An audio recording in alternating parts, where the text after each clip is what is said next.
China debt trap నుంచి ఒక దేశాన్ని బయటకు లాగి సౌత్ ఏషియాలో తన పవర్ ఏంటో ఇండియా ఎలా ప్రూవ్ చేసింది. As Sri Lanka struggles to recover from its worst economic crisis in decades, its people are leaving for better opportunities abroad.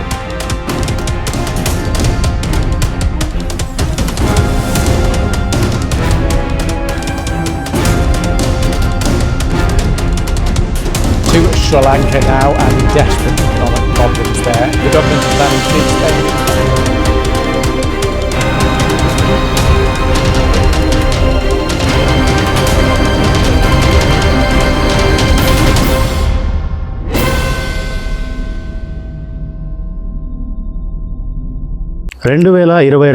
April నెల శ్రీలంకలో కరెంటు లేదు. పెట్రోల్ బంకుల ముందు కిలోమీటర్ల కొద్దీ లైన్లు, రోజుకు 13 గంటల పవర్ కట్స్, ఆసుపత్రుల్లో మందులు లేవు, సూపర్ మార్కెట్స్లో ఫుడ్ లేదు. ప్రజలు రోడ్ల మీదకి వచ్చారు. ఏకంగా ప్రెసిడెంట్ ఇంటిని ఆక్రమించారు. ప్రెసిడెంట్ దేశం వదిలి పారిపోయాడు. ఒకప్పుడు సౌత్ ఏషియాలో అత్యధిక పర్ క్యాపిటల్ ఇన్కమ్ ఉన్న దేశం కేవలం కొన్ని నెలల్లోనే పూర్తిగా కొలాప్స్ అయిపోయింది. శ్రీలంక ఫైనాన్స్ మినిస్ట్రీ అఫీషియల్గా ఒక స్టేట్మెంట్ ఇచ్చింది. మా దగ్గర డాలర్స్ లేవు, మేము తీసుకున్న అప్పులు తిరిగి కట్టలేము అని ప్రకటించింది. 13 Lankan banks placed on rating watch negative.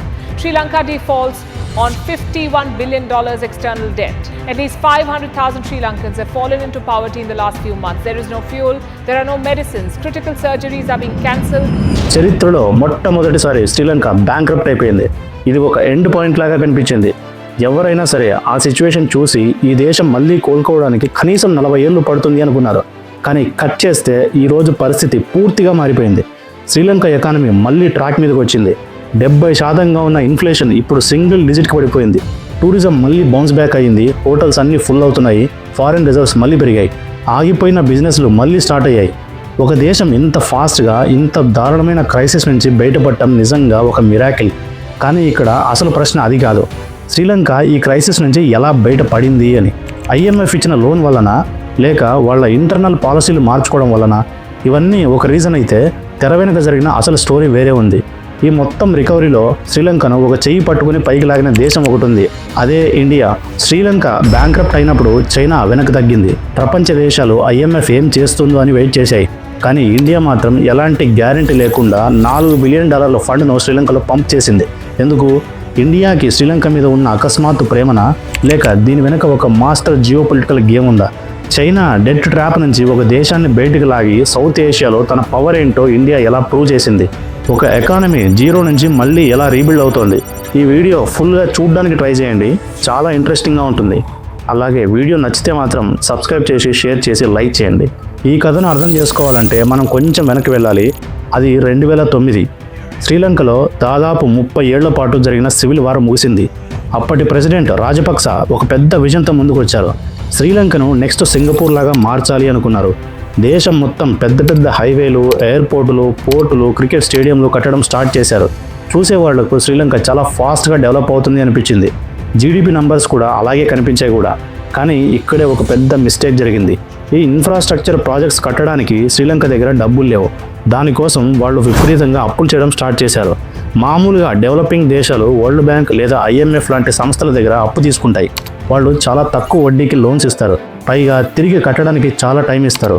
కానీ వాళ్ళు కండిషన్స్ పెడతారు. ఆ లోన్ తీసుకొని ఏదైనా పనికి మాలిన ప్రాజెక్ట్ కడతాము అంటే వాళ్ళు ఒప్పుకోరు. కానీ శ్రీలంక గవర్నమెంట్కి ఫాస్ట్గా రిజల్ట్ కావాలి. ఎవరికి జవాబు చెప్పాల్సిన అవసరం లేని డబ్బు కావాలి. సరిగ్గా అప్పుడే వాళ్ళు ఇంటర్నేషనల్ సావరిన్ బాండ్స్ వైపు వెళ్ళారు. ఇంటర్నేషనల్ మార్కెట్లో ఎవరైనా సరే ఈ బాండ్స్ కొనుక్కోవచ్చు. వీటికి వడ్డీ రేటు చాలా ఎక్కువ ఉంటుంది. తిరిగి కట్టాల్సిన టైం కూడా చాలా తక్కువ ఉంటుంది. కానీ ఈ డబ్బుతో ఏం చేస్తున్నారో ఎవరు అడగరు. శ్రీలంక గవర్నమెంట్ వరుసగా ఈ బాండ్స్ ఇష్యూ చేసి మార్కెట్ నుంచి బిలియన్ల కొద్ది డాలర్లు అప్పుగా తీసుకుంది. దీనికి తోడు చైనా నుంచి కమర్షియల్ లోన్స్ తీసుకున్నారు. ఎందుకంటే చైనా కూడా ప్రాజెక్ట్ ఫీజిబిలిటీ గురించి అస్సలు పట్టించుకోదు. అలా తీసుకున్న డబ్బుతో హంబన్ టోటా లాంటి పెద్ద పోర్ట్ కట్టారు. అలాగే మత్తల రాజపక్స ఎయిర్పోర్ట్ కట్టారు. ఇవి చూడటానికి చాలా అద్భుతంగా ఉన్నాయి. కానీ ప్రాబ్లం ఏంటంటే ఈ ప్రాజెక్ట్స్ నుంచి ఒక్క రూపాయి కూడా లాభం లేదు. ఎయిర్పోర్ట్లో ఫ్లైట్స్ లేవు, పోర్ట్స్కి షిప్స్ రాలేదు. అంటే ఒకవైపు అప్పుల మీద వడ్డీలు పెరిగిపోతున్నాయి, మరోవైపు వాళ్ళు పెట్టిన ఇన్వెస్ట్మెంట్స్ నుంచి ఎలాంటి రిటర్న్స్ రావడం లేదు. ఇది క్లాసిక్ డెట్ ట్రాప్. వాళ్ళు తీసుకున్న అప్పు వాళ్ళ ఎకానమీ సైజ్ కంటే చాలా ఫాస్ట్గా పెరిగిపోయింది. అయినా సరే అప్పటికి ఫారిన్ ఎక్స్చేంజ్ రిజర్వ్స్ బాగానే ఉండడంతో పాత అప్పులు తీర్చడానికి మళ్ళీ కొత్త అప్పులు చేస్తూ బండి నడిపించారు. అంతా బాగుంది అనుకుంటున్న టైంలోనే సిస్టంలో ఒక పెద్ద క్రాక్ వచ్చింది. అదే ది పర్ఫెక్ట్ స్టామ్. అది 2019 శ్రీలంకలో ఎలక్షన్స్ జరిగాయి. గోటబయ రాజపక్స ప్రెసిడెంట్ అయ్యారు. పవర్లోకి రాగానే ఆయన ఒక పెద్ద నిర్ణయం తీసుకున్నారు. ఎకానమీని బూస్ట్ చేయడానికి భారీగా ట్యాక్స్ కట్స్ అనౌన్స్ చేశారు. వాల్యూ యాడెడ్ ట్యాక్స్ 15% నుంచి 8% తగ్గించారు. కార్పొరేట్ ట్యాక్స్ తగ్గించారు. దీనివల్ల గవర్నమెంట్కి వచ్చే రెవెన్యూ ఒక్కసారిగా పడిపోయింది. దాదాపు 10 లక్షల మంది ట్యాక్స్ పేయర్స్ అనే నెట్ నుంచి బయటికి వెళ్ళిపోయారు. గవర్నమెంట్ దగ్గర డబ్బు లేదు. ఆ లోటును కవర్ చేయడానికి సెంట్రల్ బ్యాంకును వాడి విపరీతంగా కొత్త నోటు ప్రింట్ చేయడం స్టార్ట్ చేశారు. ఎకానమీలో ప్రొడక్షన్ పెరగకుండా కేవలం డబ్బులు ప్రింట్ చేస్తే ఏమవుతుంది? ఇన్ఫ్లేషన్ వస్తుంది. వస్తువుల ధరలు ఆకాశాన్ని తాకుతాయి. శ్రీలంకలో అదే జరిగింది. ఇది చాలదన్నట్టు అదే టైంలో ప్రపంచాన్ని కోవిడ్ పాండమిక్ హిట్ చేసింది. శ్రీలంక ఎకానమీకి మెయిన్ సోర్స్ టూరిజం. కోవిడ్ వల్ల ఫ్లైట్స్ ఆగిపోయాయి. టూరిస్టులు రావడం ఆగిపోయింది. దానివల్ల రావాల్సిన డాలర్లు పూర్తిగా ఆగిపోయాయి. ఇంకోవైపు గల్ఫ్ దేశాల్లో పనిచేసే శ్రీలంకన్ వర్కర్స్ పంపించే రెమిటెన్స్ కూడా పడిపోయాయి. గవర్నమెంట్ దగ్గర ఉన్న ఫారిన్ రిజర్వ్స్ అన్ని కరిగిపోతున్నాయి. బయట నుంచి ఇంపోర్ట్ చేసుకోవడానికి డాలర్స్ లేవు. ఈ సిచ్యువేషన్లో ప్రెసిడెంట్ ఒక షాకింగ్ డెసిషన్ తీసుకున్నారు. $100 మిలియన్ ఖర్చు పెట్టి కెమికల్ ఫర్టిలైజర్స్ ఇంపోర్ట్ చేసుకుంటుంది. డాలర్లు సేవ్ చేయడం కోసం రాత్రికి రాత్రే దేశం మొత్తాన్ని ఆర్గానిక్ ఫార్మింగ్కి మారుస్తున్నట్లు ప్రకటించారు. కెమికల్ ఫర్టిలైజర్స్ బ్యాన్ చేశారు. ఇది వినడానికి చాలా ఎకో ఫ్రెండ్లీగా అనిపించింది. కానీ రియాలిటీలో ఇది ఒక పెద్ద డిజాస్టర్. సరిపడా టైం లేకుండా, ప్రాక్టికల్ నాలెడ్జ్ లేకుండా ఆర్గానిక్ ఫార్మింగ్కి మారడం వల్ల దేశంలో అగ్రికల్చర్ ప్రొడక్షన్ పూర్తిగా పడిపోయింది.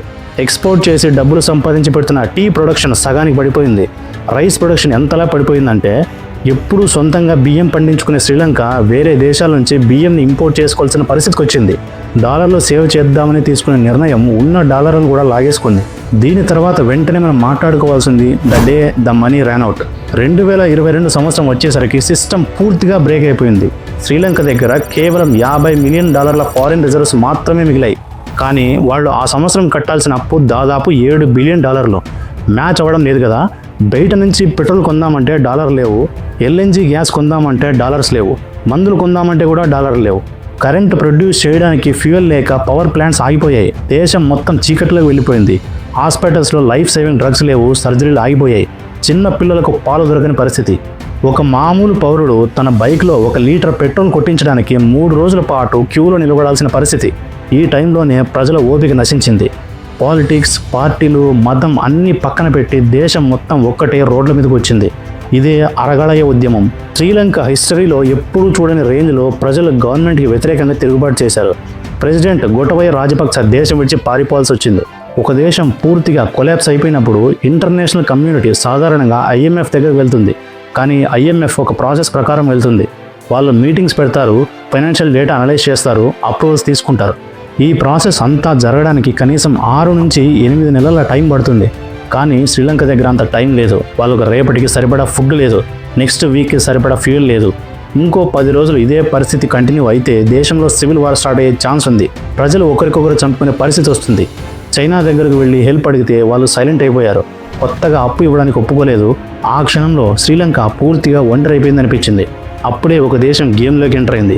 అదే India. The first responder, India's strategic master stroke. Sri Lanka collapse అవుతున్న టైంలో ఇండియా తీసుకున్న డెసిషన్స్ జియో పాలిటిక్స్లో ఒక మాస్టర్ క్లాస్ అని చెప్పొచ్చు.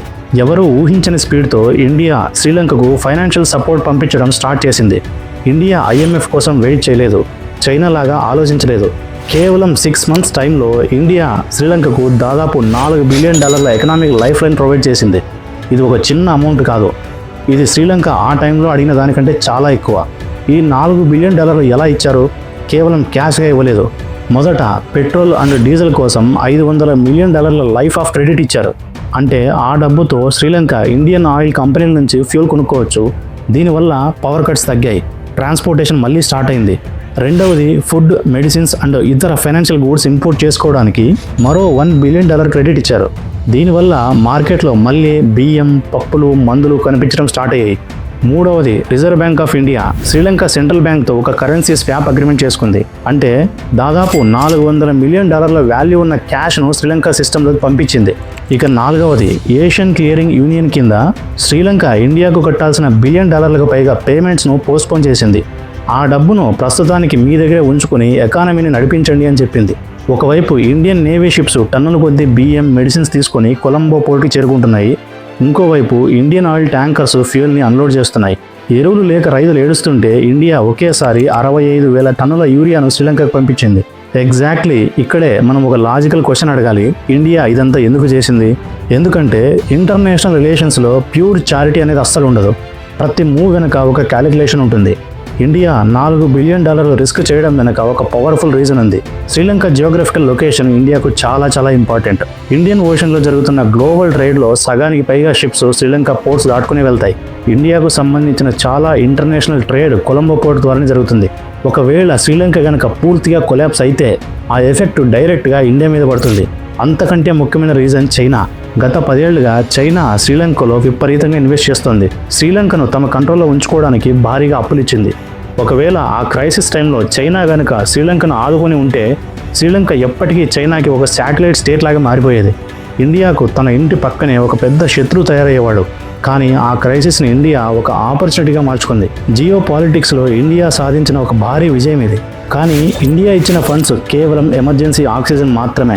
ఇది టెంపరరీ రిలీఫ్. శ్రీలంక ఎకానమీ స్ట్రక్చరల్గా ఒక డిజాస్టర్. అప్పుడే IMF $2.9 బిలియన్ బెయిల్అవుట్ ప్యాకేజ్ ప్రకటించింది. కానీ ఆ డబ్బులు రిలీజ్ చేయాలంటే శ్రీలంక గవర్నమెంట్ కొన్ని పనులు చేయాలి. ఆ పనులు ప్రజలకు చాలా కోపం తెప్పిస్తాయి. అయినా సరే చేయక తప్పదు. మొదటి కండిషన్, ట్యాక్స్లు పెంచాలి. గవర్నమెంట్కి వచ్చే రెవెన్యూ పెరగాలి. అంతకుముందు 18% ఉన్న ట్యాక్స్ బ్రాకెట్ను ఏకంగా 36% పెంచారు. కార్పొరేట్ ట్యాక్స్ పెంచారు. ఇక రెండవ కండిషన్, సబ్సిడీలు తీసివేయాలి. ప్రజల్లో విపరీతమైన కోపం, కానీ గవర్నమెంట్ దగ్గర వేరే ఆప్షన్ లేదు. ఈ చేదు మందు మింగకపోతే దేశం చనిపోతుంది. ఈ మ్యాథమెటిక్స్ కరెక్ట్గా వర్కౌట్ అయితేనే ఎకానమీ తిరిగి గాడిలో పడుతుంది. సరే, లోన్ దొరికింది, ట్యాక్స్లు పెంచారు, కానీ అసలు ప్రాబ్లం ఇంకా అలాగే ఉంది. శ్రీలంక కట్టాల్సిన ఫారిన్ డెట్ దాదాపు $51 బిలియన్. ఈ అప్పులు తీర్చడం వాళ్ళ వల్ల అస్సలు కాదు. కాబట్టి వాళ్ళు తమ క్రెడిటర్స్ దగ్గరికి వెళ్ళి ఒక రిక్వెస్ట్ పెట్టుకోవాలి. మేము మా అప్పులు మొత్తం కట్టలేము, కొంచెం డిస్కౌంట్ ఇవ్వండి, లేదంటే టైం అయినా పెంచండి అని అడగాలి. దీన్నే ఫైనాన్స్ భాషలో డెట్ రీస్ట్రక్చరింగ్ అంటారు.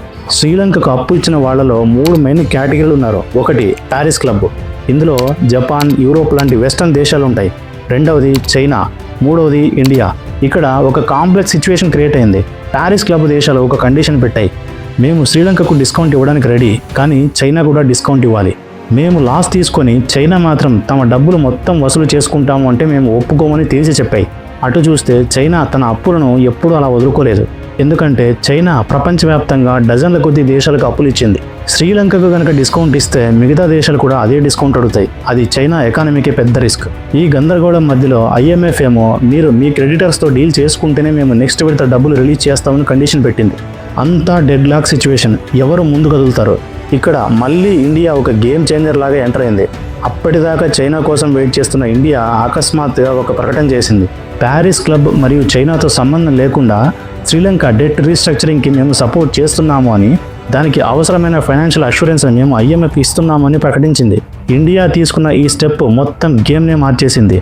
ఎప్పుడైతే ఇండియా గ్రీన్ సిగ్నల్ ఇచ్చిందో ప్యారిస్ క్లబ్కి కూడా కాన్ఫిడెంట్ వచ్చింది. వాళ్ళు కూడా ఓకే చెప్పారు. ఇక చైనాకు వేరే ఆప్షన్ లేదు. అందరూ ఒప్పుకున్నాక చైనా ఒక్కటే అడ్డుపడితే ఇంటర్నేషనల్ లెవెల్లో బ్యాడ్ ఇమేజ్ వస్తుంది. పైగా శ్రీలంక పూర్తిగా ఇండియా వైపు వెళ్ళిపోతుంది. ప్రపంచ చరిత్రలో ఒక బ్యాంక్రప్ట్ అయిన దేశం ఇంత తక్కువ టైంలో తన బైలేటరల్ క్రెడిట్స్ అందరినీ ఒకే ప్లాట్ఫామ్ మీదకు తీసుకురావడం బహుశా ఇదే మొదటిసారి. అంటే ఒకప్పుడు శ్రీలంకకు కేవలం పక్క దేశంగా ఉన్న ఇండియా ఇప్పుడు ఆ దేశ ఆర్థిక భవిష్యత్తును నిర్ణయించే స్థాయికి వెళ్ళింది. ఈ కఠినమైన నిర్ణయాలు, ఇండియా సపోర్ట్, IMF ఫండ్స్ ఇవన్నీ కలిసి రియల్ గ్రౌండ్ లెవెల్లో ఎలాంటి రిజల్ట్ ఇచ్చాయి? 2024 సంవత్సరం నాటికి నంబర్స్ అన్నీ మారడం స్టార్ట్ అయిపోయాయి. 2022లో ఏకంగా 70% ఉన్న ఇన్ఫ్లేషన్ 2024 చివరి నాటికి కేవలం 5% పడిపోయింది. అంటే ధరలు పెరగడం ఆగిపోయింది. మార్కెట్లో మళ్ళీ స్టెబిలిటీ వచ్చింది. శ్రీలంక కరెన్సీ రూపాయి డాలర్తో పోలిస్తే చాలా వరకు స్టేబుల్ అయింది. ఒకప్పుడు డాలర్ కొరతతో అల్లాడిపోయిన సెంట్రల్ బ్యాంక్ దగ్గర ఇప్పుడు దాదాపు $6 బిలియన్ పైగా ఫారిన్ రిజర్వ్స్ ఉన్నాయి. మరోవైపు టూరిజం సెక్టర్ మళ్ళీ ప్రాణం పోసుకుంది. శ్రీలంక బీచ్లు, మౌంటైన్స్ మళ్ళీ యూరోపియన్, ఇండియన్ టూరిస్టులతో నిండిపోయాయి. ఎయిర్పోర్ట్లు బిజీ అయిపోయాయి. టూరిజం ద్వారా ప్రతి నెల $100 మిలియన్ ఎకానమీలోకి వస్తున్నాయి.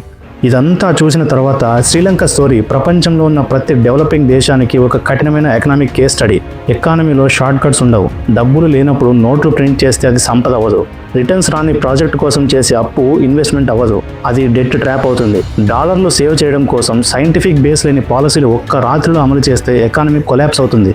అంతకంటే ముఖ్యమైన లెసన్ జియో పాలిటిక్స్కి సంబంధించింది. ఒక దేశం ఎక్కడో ఉన్న సూపర్ పవర్స్ నుంచి అప్పులు తీసుకొని ఇన్ఫ్రాస్ట్రక్చర్ బిల్డ్ చేయొచ్చు, కానీ క్రైసిస్ వచ్చినప్పుడు ఫస్ట్ రెస్పాండర్గా వచ్చేది పొరుగు దేశమే. ఒక స్ట్రాంగ్ పవర్ఫుల్ పొరుగు దేశం ఉండడం అనేది ఒక చిన్న దేశానికి ఎంత పెద్ద సెక్యూరిటీనో శ్రీలంకకు అర్థమైంది. ఇండియా తీసుకున్న ఆ ఒక్క నిర్ణయం శ్రీలంక ఎకనామిక్ పటాన్ని మార్చేసింది. సౌత్ ఏషియా జియో పాలిటిక్స్ ని మలుపు తిప్పింది. శ్రీలంక తన ఎకానమీని అయితే కాపాడుకుంది, కానీ ఇప్పుడు వాళ్ళ ముందు ఉన్న టార్గెట్ సర్వైవల్ కాదు, సస్టైనబిలిటీ. అప్పుల ఊబిలో నుంచి బయటపడిన ఈ చిన్న ద్వీప దేశం భవిష్యత్తులో గ్లోబల్ ఎకనామిక్ వేవ్స్ ను ఎలా ఫేస్ చేస్తుంది అన్నది ఆన్సర్ దొరకని ప్రశ్న.